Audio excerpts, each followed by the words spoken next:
बारिश में 5 जुगाड़ू बहू, घर और रसोई। जहां बड़ी बहू सुधा चूल्हे में खाना बनाते हुए खिसिया कर बुदबुदा रही थी। मुश्किल से मचान पर से 7-8 तोड़ी टूटकर निकली हैं। ये भी बनने के बाद गलकर इतनी थोड़ी हो गई कि इतनी से तरकारी में 12-13 जनों को कैसे खिलाएंगे। गुंजा, चावल धो दिया हो तो जल्दी से ले आओ। जेठानी जी, अभी चावल नहीं धुला, इतनी देर से चंपाकल चला रही हूँ, लेकिन अभी तक अंदर से काई जैसा जमा जमा पानी निकल रहा है। हर महीने हम लोग इस मकान में रहने का 3-4 हजार रुपए किराया भर देते, लेकिन फिर भी पीने के लिए मीठा पानी नहीं लगा। इस हैंडपंप का खारा पानी पीना पड़ता है। गर्मी में पानी में किन किन रेत निकलती है और बरसाते लगते ही काई का जमा पानी निकलना लगता है। जितने का हमारे पति लोगों ने इस मकान का किराया भर दिया, उतने में ज्यादा नहीं तो 25 गज जमीन खरीद कर जड़ से घर बनवा लेते, तो एकदम मंजिल बनवा कर रह लेते। हर महीने कम से कम हम 5 बहू को ये टेंशन तो नहीं लेनी पड़ती कि मकान मालिक कब आकर किराए के लिए टोक जाएगा। मेरी तो समझ में नहीं आ रहा, इस पानी से चावल धोने के लिए काई कैसे अलग करूं। तभी मंजली बहू रीता जुगाड़ लगाती है और एक सूती की कतरन हैंडपंप के पानी निकलने वाले मुंह पर बांध देती है, जिससे पानी साफ आने लगता है। लो, मैंने इस काई का जुगाड़ कर दिया, अब धो लो चावल। वैसे मानना पड़ेगा मंजली जेठानी जी के अद्धांत से जुगाड़ लगाया है आपने। अब हैंडपंप का पानी इस कपड़े से खुद ही प्यूरिफाई होकर छन कर आएगा। कुमुद ऐसा बोल ही रही होती तभी मौसम काला कर देता है। तेज तेज की बिजली चमकने के साथ आंधी उठ जाती है। लगता है तगड़ी आंधी पानी होने वाली है। अभी पूरी तरह खाना भी नहीं बना। देवरानी जी, जल्दी चावल धोकर दे दो, वरना बारिश आ गई तो चावल नहीं बन पाएगा। जेठानी जी, धो रही हूँ, एक तो इतने बड़े पतीले में चुल्लू भर चावल मुट्ठी में नहीं आ रहे। तभी देखते देखते तेज आंधी पानी बरसने लगता है। 5 जुगाड़ू बहुएं रसोई का सामान समेटने लगती हैं। अभी तो घटाएं एकदम साफ थी, एकदम से इतनी मूसलाधार बारिश कहाँ से शुरू हो। नुपुर, ये मिट्टी वाले मसालेदानी उठाकर अंदर ले चलो, नहीं तो भीग जाएगी। लाइए, उपले की टोकरी मुझे दे दीजिए जेठानी जी, मैं अंदर ले जाती हूँ। तब कुमुद चूल्हे पर चढ़ी सब्जी की कढ़ाई जल्दी से उठाकर मकान के अंदर ले जाकर रख देती है। बड़ी बहू सुधा जैसे ही आंगन में बना चूल्हा पन्नी से ढकने लगती है तो मूसलाधार बारिश के चलते अचकन की मिट्टी गल चुकी थी। हे भगवान जी, कितने जतन से मैंने धूप गर्मी में नदी के पास से मिट्टी लाकर चूल्हा बनाया था और बारिश में मेरा चूल्हा टूट गया। अब खाना पीना किस पर बनेगा। बरसात में चूल्हा भीग कर टूट जाने के चलते सुधा को परेशान होते देखकर सास गोदावरी कहती है, बड़ी बहू, मिट्टी का चूल्हा ही तो था, भीग कर टूट गया तो टूट गया। वैसे ही सावन भदवा के मौसम में तुम खुले आंगन में खाना नहीं बना पाती, इसलिए तुम मुझे मिट्टी ला कर दे देना। मैं भंडार कोने में 2 मुंह का चूल्हा डाल दूंगी। एक बार में दाल भात बनकर तैयार हो जाएगा। बारिश के मौसम भर मकान के अंदर में ही खाना पीना कर लो। जहाँ एक तरफ पड़ोसी अड़ोसी बारिश के मौसम में अपने पक्के मकान में आरामदायक जिंदगी बिता रहे थे, वहीं बरसात का मौसम लगा देखकर 5 बहुएं काफी परेशान हो जाती हैं, क्योंकि इस किराए के मकान में पिछले 10-15 सालों से गोदावरी अपने 5 बेटों, 5 बहू और उनके 3 बाल बच्चों समेत किसी तरह टाइम काट रही थी। लेकिन छत दीवार कच्ची और कमजोर होने के चलते बारिश के मौसम में इन्हें टपकती छत के अंदर रहन सहन करने में काफी परेशान होना पड़ता था। मूसलाधार बारिश से उनके मकान की छत चूने लगती है। जेठानी जी, देखिए, बारिश की 2-4 बूंद नहीं पड़ती कि हमारा मकान चूने लगता है, क्या करेंगे।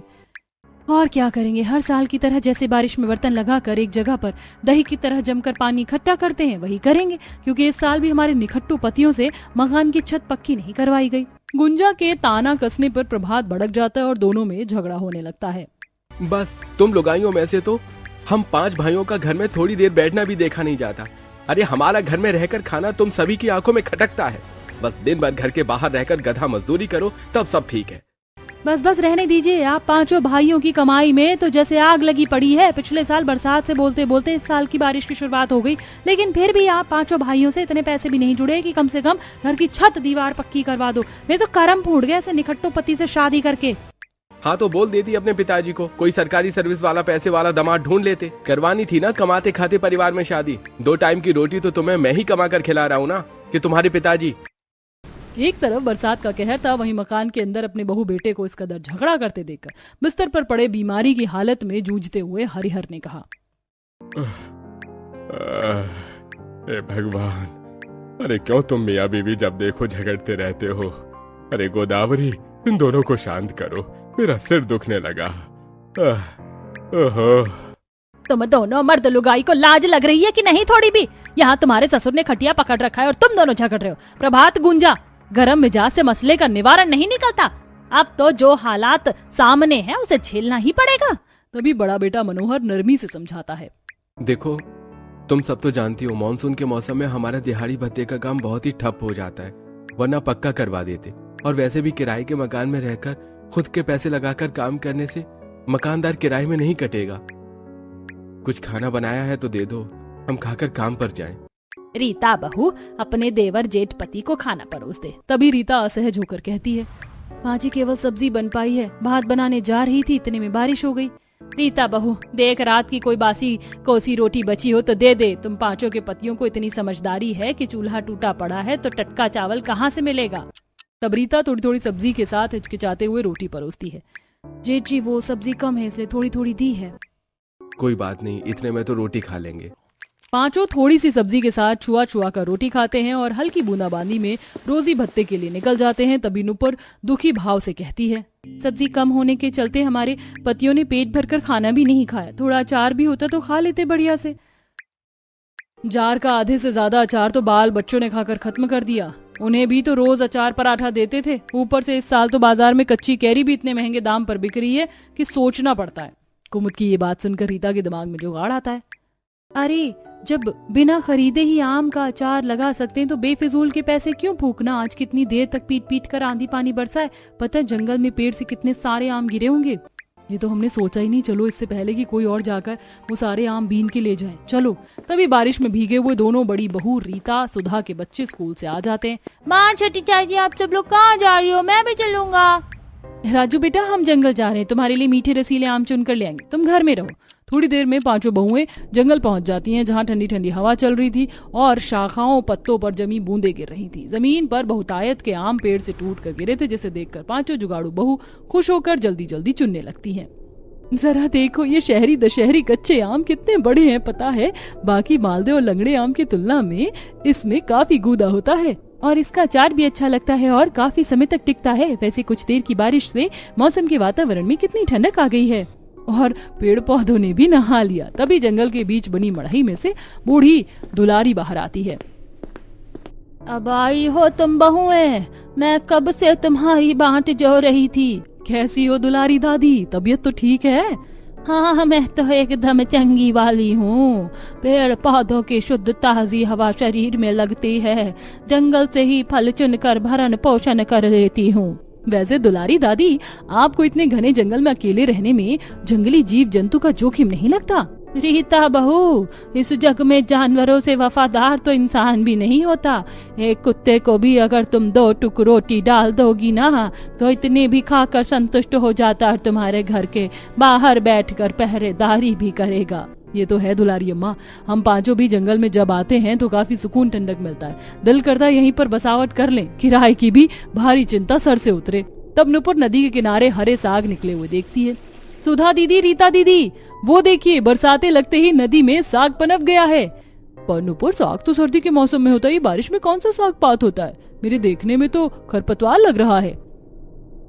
गुंजा जीजी मुझे भी साग की अच्छे से परख है, ये लाल चौलाई का साग है, बाजार में बहुत महंगा बिकता है, मैं खोट कर ले आती हूँ। नुपुर नदी के अंदर उतरकर उस लाल लाल चौलाई साग को खोटने लगती है। तभी उसके पैरों के नीचे काफी सारे पत्थरों का आभास होता है।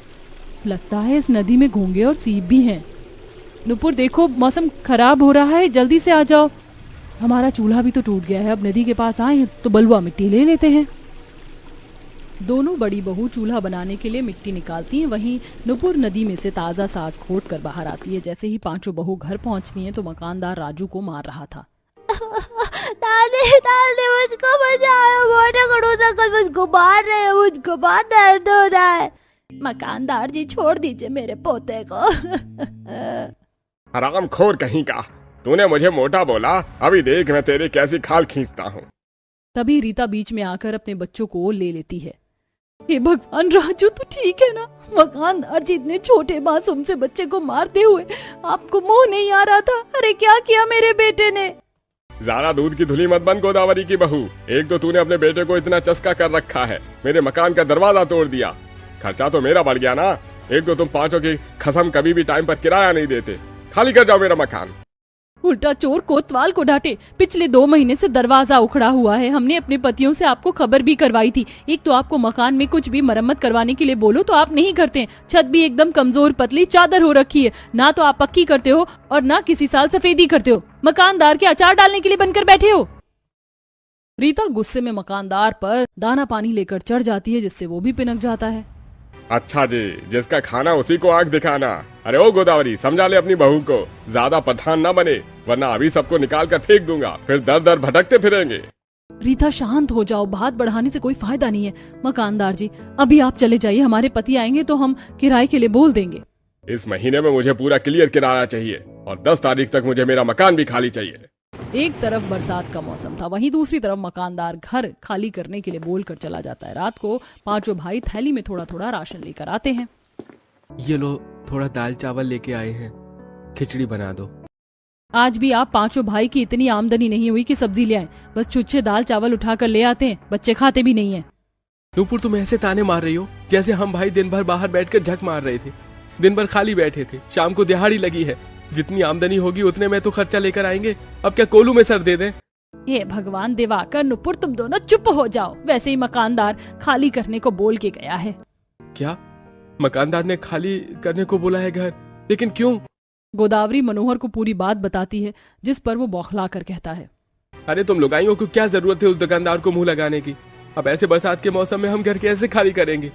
और अब इतने सस्ते में मकान भी नहीं मिल रहा। दूसरे लोग 25-25 गज के पक्के मकान का किराया भी 5 से 6 हजार रुपए है, और अभी हमारा दिहाड़ी भत्ता का काम नहीं चल रहा। अब तुम घर ढूंढना। गुस्से गुस्से में पांचों भाई घर में बैठ जाते हैं, जिससे दिहाड़ी का काम भी छूट जाता है और घर चूल्हा भी नहीं जलता। तभी पूजा गौरी खाने के लिए ललकते हुए, मम्मी मम्मी, मेरे जोर से भूख लगी है, कुछ खाने को बना दो। क्या बना कर दूं तुझको गौरी? रसोड़े में एक मुट्ठी चावल भी नहीं पड़ा है कि पका कर दे दूं। चाची, चावल नहीं है तो हमें नमक तेल लगाकर रोटी दे दो, हम खा लेंगे। पूजा को रोटी मांगते देख के सुधा गुस्से में मनोहर को सुनाती है, आप पांचों भाई की मती में गोबर भर गया है क्या? 2 दिन से घर में चूल्हा नहीं जला और आप सब घर में बैठकर ओल पे मिट्टी चढ़ा रहे हैं। काम धंधा तुम जाकर कमाकर खुद चला लो घर। तभी पड़ोसन शशिकला मुंह में आकर बच्चों के लिए अपनी रसोई से खाना दे जाती है। ये लो सुधा, आलू गोभी की सब्जी, रोटी और दाल मखनी है, तीनों बाल बच्चों को खिला देना। धन्यवाद काकी। ऐसे ही देखते देखते मकान खाली करने का मोहलत खत्म हो जाता है। मकानदार भरी बारिश में सबको मकान से बेघर कर देता है। अरे चलो फूटो सब मेरे घर से, और खबरदार जो यहाँ आज के बाद भटके। अरे अभी मकान के अंदर हमारा सामान रखा है, उसे लेने दीजिए। एक सुई भी तुम्हें मकान में से लेकर नहीं जाने दूंगा। एक तो तुम गरीब मेरा 3 महीने का किराया पचा गए, अब एक एक चीज बेच के वसूल करूंगा। पांचों बहुएं, बूढ़े, सास ससुर, बाल बच्चे और पतियों के साथ बरसती आंधी पानी में रोड पर चलने लगती हैं, जहां जल भराव था। आसमान में जोर जोर से बादल गरज रहे थे। मम्मी, मुझे पानी में डर लग रहा है और ठंड भी लग रही है, घर कब आएगा? घर तो हमसे छिन गया, कोई घर नहीं है। बारिश तूफान में थोड़ी दूरी तय करते हैं, बड़े बड़े ओले गिरने लगते हैं, जिससे हरिहर के सर से खून बहता है। राम जी, मनोहर के बाबूजी, लगता है इस बारिश में हम ढेर हो जाएंगे बहुओं। माँ जी, ऐसा कुछ नहीं होगा, आप सब आइए। तब पांचों जुगाड़ बहुएं उन्हें जंगल में लाती हैं। सब लोग एक घने पेड़ के नीचे शरण लेते हैं। पूरे जंगल में पेड़ों से पत्ते टूट कर गिरे थे, जैसे कि केले, बरगद, शीशम के पत्ते, जिसे देख बहुओं को जुगाड़ आता है। इस आंधी तूफानी बारिश में हम बिना घर के इस पेड़ के नीचे रात काट नहीं पाएंगे, हमें बसावट करनी होगी। देखो, तूफान में कितने सारे पत्ते टूटकर गिरे हैं। पुराने जमाने में जब पक्के घर नहीं होते थे तो आदिवासी भी पत्तों के घर में गुजर बसर करते थे। पांचों बहुएं बरसात में भीग भीग कर पत्तों का आश्रय डालने की कोशिश करती हैं, लेकिन वो हवा के तीव्रता से तिनके की तरह बिखर जाता है, जिस पर नुपुर, इस तरह हम अपनी बसावट खड़ी नहीं कर पाएंगे क्योंकि ये पत्ते हल्के हैं। तभी उन पांचों के पति भी मदद के लिए आते हैं और दिवाकर कहता है, देखो, बसावट करने के लिए पत्तों के साथ ठोस लकड़ी चाहिए होगी, तब बात बनेगी। हमें अपनी गलती का पछतावा है, हमें माफ कर दो। तब पांचों शीशम, देवदार जैसे ठोस पेड़ की लकड़ियां काट कर लाते और जमीन खोद कर नींव डालते हैं। तभी तीनों बच्चे एक पेड़ में से चिपचिपा पदार्थ ले जाते हैं। माँ देखो, हमें पेड़ से गोंद मिला। ये तरल पदार्थ मेरे हाथों में चिपक गया। रीता, ये पदार्थ हमारे घर में पत्तों को चिपकाने में मदद करेगा। बच्चों, ये पदार्थ और लेकर आओ। तीनों बच्चे उस पेड़ की छाल से गोंद इकट्ठा करके लाते हैं। तीनों बहू पतियों के साथ लगकर घर बनवाती हैं। 2 बहू नुपुर, कुमुद भोजन की व्यवस्था में लगती हैं। देखो, मुझे जंगल में से कितनी सब्जी मिली है। ये जंगली गोभी, कुंदरू और अरबी के पत्ते, इसके पकौड़े बहुत ही स्वादिष्ट बनते हैं। देखो, इस नदी के किनारे कितने सारे बड़े बड़े पत्थर थे, इसमें हम अपने लिए छोटी मोटी रसोई बना सकते हैं और सामान भी। तब दोनों पत्थर लकड़ी से जुगाड़ू रसोई बनाती हैं। और उसकी छत को खजूर, केले के पत्ते और नारियल के पत्ते से टिकाऊ मजबूत करती हैं और ईंट पत्थर से जुगाड़ू चूल्हा बना लेती हैं। किसी तरह हमने इस पत्थर से जुगाड़ू चूल्हा तो बना दिया, लेकिन पकाने और परोसने के लिए हमें बर्तन की आवश्यकता लगेगी। और इतनी भीषण बारिश में तो इस जंगल में सूखी मिट्टी मिलना भी असंभव है, जो हम मिट्टी के बर्तन ही बना ले। कुमुद नुपुर ऐसा सोचकर बर्तनों की तलाश में आगे निकलती हैं, जहां उन्हें फलदायी महुआ का पेड़ दिखता है, जिस पर से सफेद मोती जैसे महुआ पूरे जंगल में चू कर गिर रहे थे, जिसे देखकर कुमुद प्रसन्न हो जाती है। मुझे तो पता ही नहीं था कि जंगल में महुआ का पेड़ है। अब तो हमारे खाने का जुगाड़ हो गया। पता है, महुआ की रोटी बहुत स्वादिष्ट बनती है। वो देखो कुमुद, इस बरगद के पत्ते कितने चौड़े हैं। गांव देहात में शादी विवाह में इसके पत्तल बनते हैं। हम इससे बर्तन बना सकते हैं। नुपुर उस बरगद की डाली से खूब सारे पत्ते तोड़कर अपनी बसावट में वापस आती है और खाना रखने के लिए बड़े बड़े बर्तन पत्तल बनाती है। वहीं दुलारी उन्हें जरूरत के लिए 1-2 मिट्टी की हांडी दे जाती है। ये लो बहू, ये मिट्टी की पतूकी ले लो, इसी में पका लेना। बहुत बहुत धन्यवाद दुलारी दादी, आपने हमारी समस्या हल कर दी। चलो अरबी के पकौड़े बनाते हैं। मगर बिना तेल के पकौड़े कैसे बनाएंगे? तभी सुधा जंगल के थोड़ी आगे अरंडी के पेड़ देखती है, जिसमें फल लगे हुए थे, जिन्हें देखकर उसको जुगाड़पन सूझता है और वो उन फल पत्तों को तोड़ कर ले आती है। जेठानी जी, आप इन कटीले फलों का क्या करोगी? रीता, इसके अंदर अरंडी के बीज होते हैं, जिसको पेड़ने से तेल निकलता है। ये सुनकर रीता आश्चर्यचकित होती है। तब उन फलों में से बीज निकालकर सुधा उसे कूट कर तेल निकालती है। वहीं जंगल से ही उन्हें कच्चा हल्दी का पेड़ भी मिल जाता है और नदी में से नमक, जिससे वो स्वादिष्ट पकौड़े बनाकर परोसती हैं। वाह, ये अरबी के पत्ते के पकौड़े तो कितने करारे, खस्ता और स्वादिष्ट लग रहे हैं। खाने में पेट भर गया। सच में मनोहर भैया, और इस जंगल के ठंडे ठंडे वातावरण में बसावट करके खाने का अनुभव कितना खास है ना। ये लीजिए और पकौड़े खाइए, गरम गरम स्वादिष्ट लगेंगे। सुधा, हमको माफ कर दो। हमारी लापरवाही के चलते हम आज घर से बेघर हो गए। ये तो तुम पांचों के जुगाड़ की वजह से हम इस जंगल में बसावट कर पाए, वरना बेघर बिना छत के बारिश में भटक रहे होते। अब हम पांचों भाई मेहनत से कमाएंगे। अगले दिन तड़के सुबह सुबह पांचों जीविका उपार्जन करने में लग जाते हैं। तीनों भाई लकड़ी की कटाई करते हैं और 2 नदी में से मछली निकालते हैं। वैसे बरसात से इस नदी के पानी का जलस्तर काफी बढ़ गया है। रोहू, मांगुर, बड़ी बड़ी मछली हाथ में पकड़ में आ रही हैं। हमने भी लकड़ी काट ली है, चलो अब बाजार चलते हैं। तब पांचों बाजार में जाकर मछली और लकड़ी बेचते हैं और नदी की ताजी मछली होने के चलते ग्राहकों में महंगे रेट में भी खरीदने की लूटमार मच जाती है, जिससे मछली बेचकर उनकी अच्छी आमदनी होती है। वहीं पांचों जुगाड़ू बहुएं भी जंगल के परती भूभाग में जमी काई को साफ सुथरा करके बरसाती मौसमी सब्जियां, साग जैसे कि चौलाई, भुट्टे की बुआई लगा देती हैं। थोड़े समय में उसमें से फसल फूट पड़ती है, जिससे अब पांचों रसोई में बनाने के लिए ताजी सब्जियों का इस्तेमाल करती हैं और पांचों बहू बारिश में जुगाड़ू घर रसोई में सुलभता से रहन सहन करने लगती हैं।